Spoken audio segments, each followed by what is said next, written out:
Projection of A vector on another vector, অর্থাৎ একটা ভেক্টরের অভিমুখে একটা ভেক্টরের উপর অন্য একটি ভেক্টরের অভিক্ষেপ আমরা কিভাবে নির্ণয় করব। ধরো এ এবং বি দুটো ভেক্টর পরস্পর থিটা কোণে আনত। এ ভেক্টর ও এ দিয়ে এবং বি ভেক্টর আমরা ও বি দিয়ে ডিনোট করেছি। তাহলে magnitude of A is equal to O A এবং magnitude of B is equal to O B.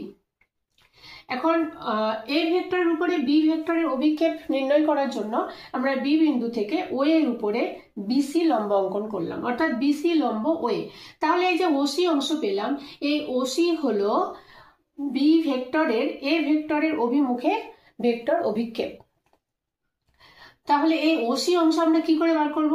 দেখো, যেহেতু বি থেকে ও এর উপরে লম্ব অঙ্কন করেছি, সুতরাং ও বি সি একটি সমকোণী ত্রিভুজ।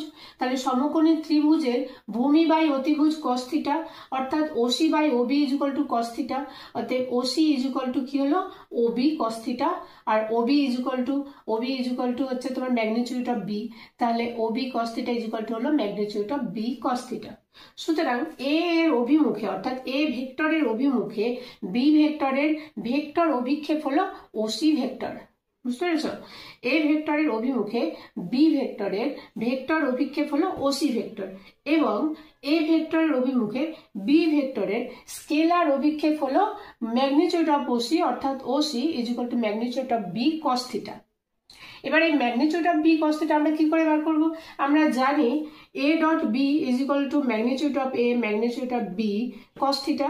অতএব magnitude of B cos theta is equal to a dot B by magnitude of A.